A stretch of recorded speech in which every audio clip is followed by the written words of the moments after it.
किसके पास है असली ताकत, ईरान या इजराइल? ईरान ने इजराइल पर ऐसा हमला किया है जिसने पूरे वेस्ट एशिया को जंग के मुहाने पर खड़ा कर दिया है। नेतन्याहू ने साफ कहा है कि ईरान ने आज रात बड़ी गलती की है और उसे इसकी कीमत चुकानी पड़ेगी। सोचिए, अगर ईरान और इजराइल की सेनाओं का आमना सामना हो और वो भी एक ऐसे वक्त पर जब दोनों देशों के बीच तनातनी चरम पर है, तो जहन में एक ही सवाल उठता है, किसकी सेना है ज्यादा ताकतवर? इस वीडियो में हम करेंगे दोनों देशों की सेनाओं का डिटेल्ड कंपैरिजन, जिससे साफ हो जाएगा कि किसके पास है असली पावर और कौन है वेस्ट एशिया का बॉस। ईरान और इजराइल दोनों ही देशों की सेनाएं ताकतवर हैं, लेकिन किसके पास है असली बढ़त? सबसे पहले बात करते हैं मैन पावर की। ईरान इस मामले में इजराइल से कहीं आगे है। ईरान की कुल आबादी करीब 8 करोड़ 70 लाख है, जिसमें से इसकी सेना को लाखों की संख्या में सैनिक मिलते हैं। ईरान के पास 5,80,000 सक्रिय सैनिक और 2 लाख रिजर्व सैनिक हैं। इसके मुकाबले इजराइल की जनसंख्या सिर्फ 90 लाख है और इसके पास 1,69,000 सक्रिय सैनिक हैं। हालांकि इसकी रिजर्व फोर्स 4,65,000 की है, यानी मैन पावर के हिसाब से तो ईरान भारी है। लेकिन क्या सिर्फ संख्या से जीत तय होती है? जरा आगे बढ़ते हैं और देखते हैं असली ताकत के और क्या पहलू हैं। अब बात करते हैं बजट की। इजराइल के पास जबरदस्त डिफेंस बजट है। इजराइल हर साल अपनी सेना पर करीब $24 बिलियन यानी 2 लाख करोड़ रुपए खर्च करता है, जबकि ईरान का डिफेंस बजट $9.95 बिलियन यानी लगभग 83,000 करोड़ रुपए ही है। लेकिन ईरान के इस्लामिक रिवॉल्यूशनरी गार्ड कोर्स यानी IRGC की ताकत सिर्फ बजट पर निर्भर नहीं करती।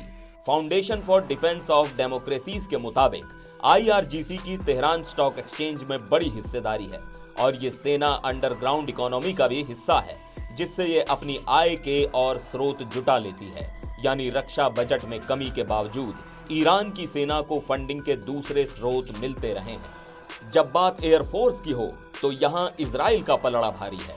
ग्लोबल फायर पावर इंडेक्स के मुताबिक इजराइल के पास कुल 612 एयरक्राफ्ट हैं, जबकि ईरान के पास 551। इजराइल के पास F-15, F-16 और F-35 जैसे मॉडर्न फाइटर जेट्स हैं, जबकि ईरान के एयरक्राफ्ट ज्यादातर पुराने हैं। इसके अलावा इजराइल के पास आयरन डोम, डेविड स्लिंग और एरो डिफेंस सिस्टम जैसे अचूक डिफेंस सिस्टम हैं, जो मिसाइलों और हवाई हमलों से देश को बचाते हैं। हालांकि ईरान की मिसाइल आर्सेनल बेहद खतरनाक है। International institute of strategic studies के मुताबिक ईरान के पास वेस्ट एशिया का सबसे बड़ा बैलिस्टिक मिसाइल और ड्रोन आर्सेनल है।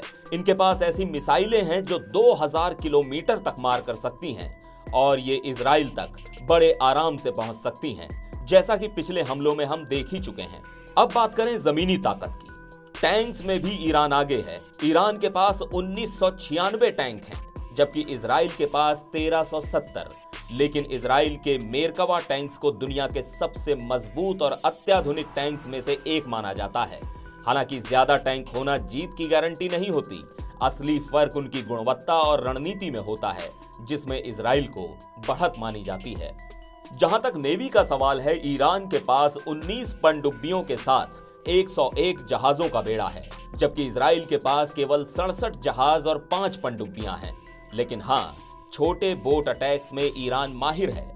लेकिन न्यूक्लियर ताकत के मामले में इजराइल के पास भारी बढ़त है।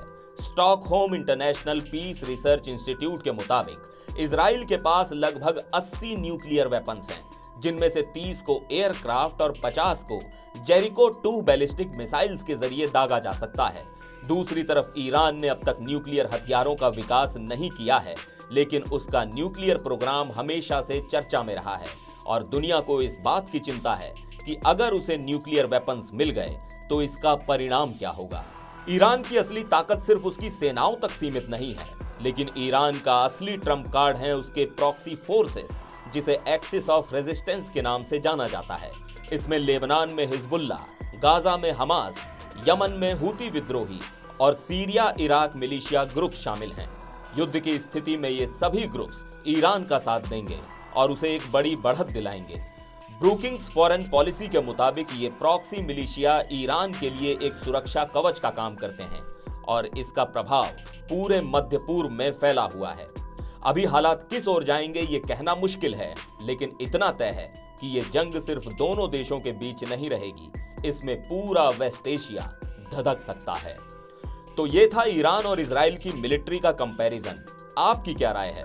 क्या ईरान की संख्या और प्रॉक्सी फोर्सेस इजराइल की टेक्नोलॉजी और न्यूक्लियर पावर पर भारी पड़ेंगी? कमेंट में जरूर बताइए और हाँ, चैनल को सब्सक्राइब करना ना भूलें ताकि आपसे कोई अपडेट मिस ना हो।